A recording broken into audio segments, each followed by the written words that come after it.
Now what we're aiming for here is consistency. We want everything on this horse to match. He's kind of big, so we don't want tiny little braids. We don't want the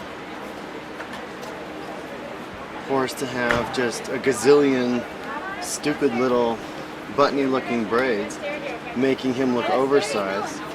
The point of doing this is to make everything match and look good fitting together.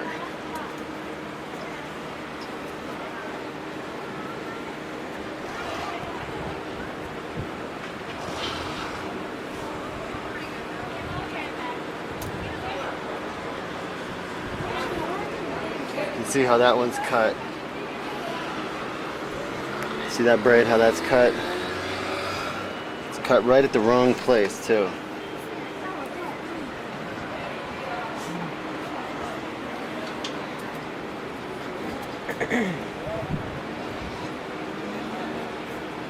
Sorry, we still caught it. Caught the end, stayed nice and tight.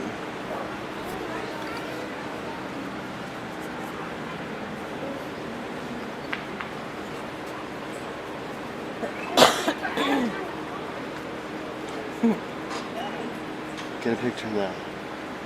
Get a picture of that. What? Wow, you Oh. missed it.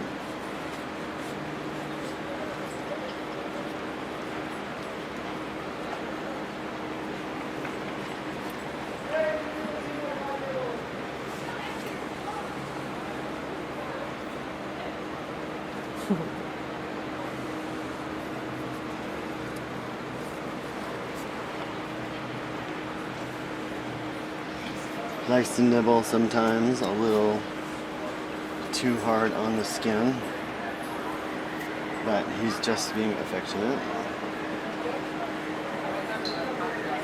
He's a very, very sweet horse. He's about 1,800 pounds, I'd say. Pretty sure it's a warm blood of some type. Don't let your hair get all crossed up. What? I was letting my hair on that braid get kind of crossed up and not start coming out smooth, so I just restarted that braid. Oh, sorry. Sometimes when you start a plait, you split the hair by accident, and it starts to make a division in your braid, and you don't want that. You want all the plaits to be, you know, without holes in them anywhere, so they lay the same way. This thing is drying out real quick. So keep a water source handy for sure. Is that your water, the blue bucket? Yeah. Let me grab that.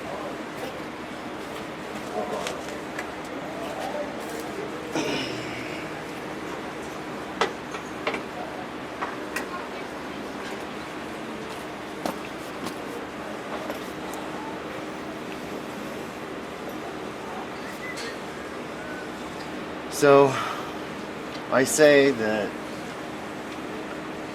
you can't braid a horse really well until it lets you, which means that he has to stand here and give me this time. I cannot force it out of him. I cannot beat it out of him. He has to be willing to give it to me and be kind of open to the experience. You know, he has to like me. He has to stay relaxed around me because my hands get flying around sometimes. He has to be my buddy, which is cool with me.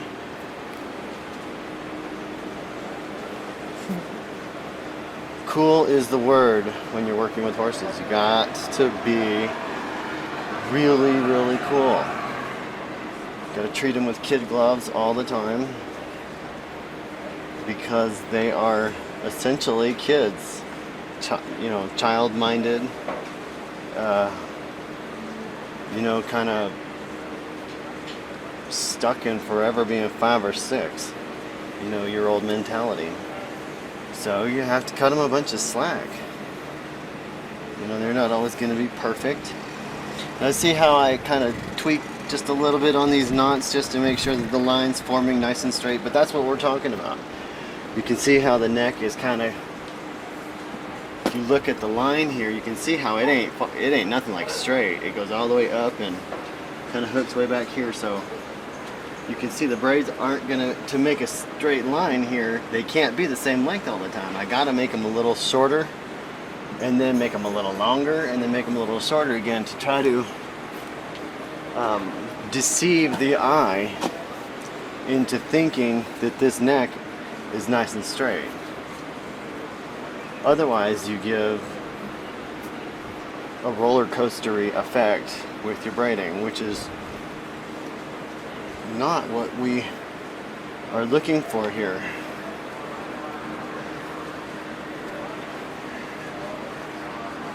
You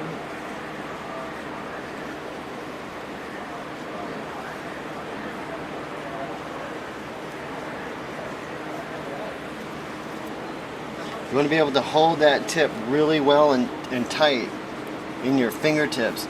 Put that knot right directly at the end of your braid. You don't want there to be any slack for that to loosen up. Which is why I keep the braids and the hair pretty moist. I like for the braid to have enough wet tack to hold in the yarn and hold itself together until I get it tied all up.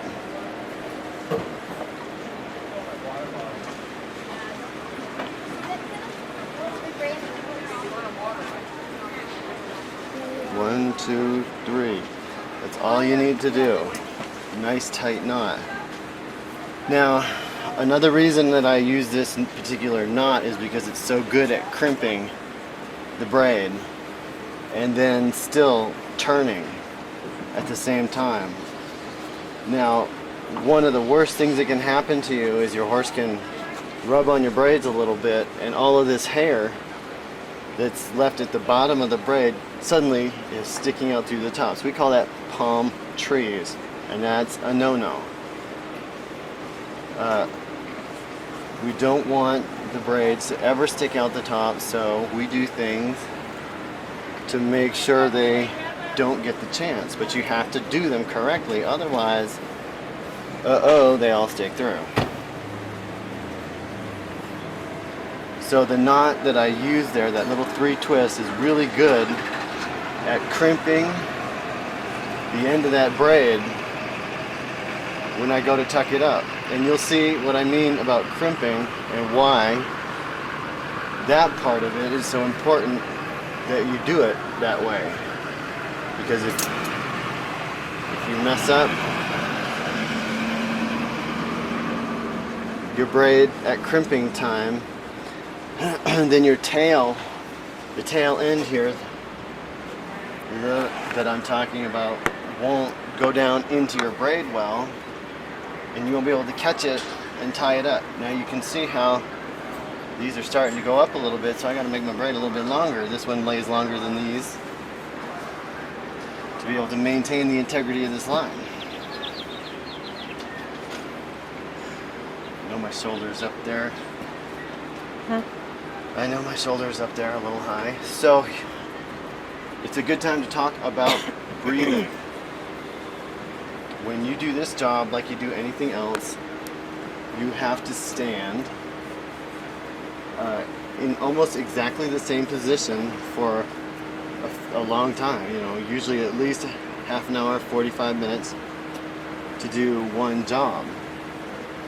Even as fast as I go, it takes me that long to turn the kind of work out that I like to do. I don't like to do, you know, second-rate work.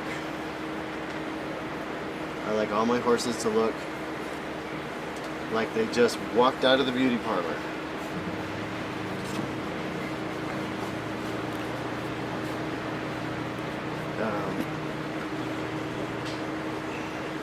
So, breathing.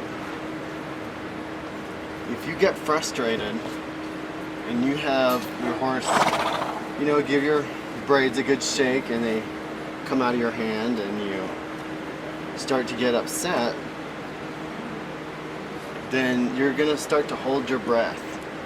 Now, if you start to hold your breath, or you start to hold yourself like in a funny kind of position, like you want to look at me, like if you start holding your shoulder up, or you start kind of clenching a little bit, back down to here, then you're going to let that affect that is going to show right here in your braids. If you have, you know, something that's bothering you that you can't seem to let go, you're gonna start, your braids are gonna start twisting because you're not gonna be balanced and even, and you're gonna probably start getting upset at your horse if he starts to move around or try to sniff you or something.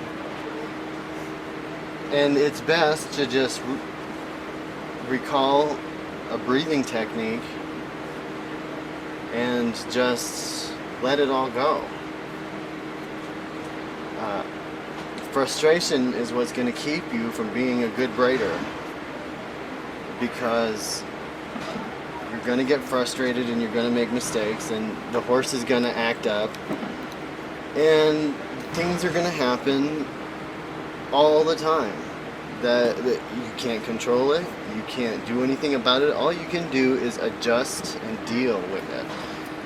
Go with the flow as best you can.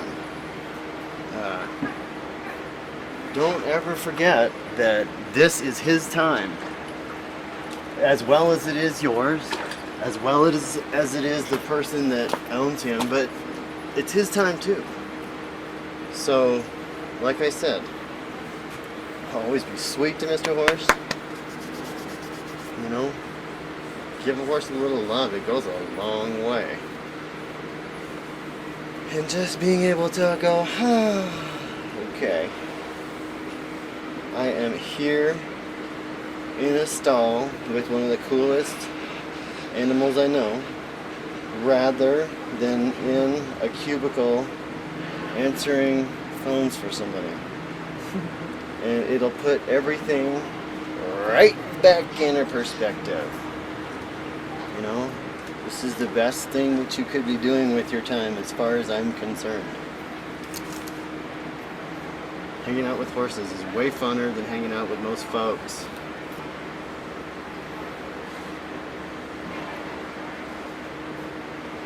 What's his name? His name is Jaloop.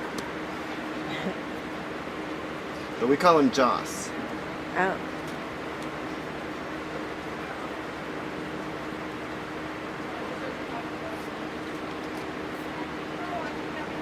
What does he do? He does the regular working hunter class.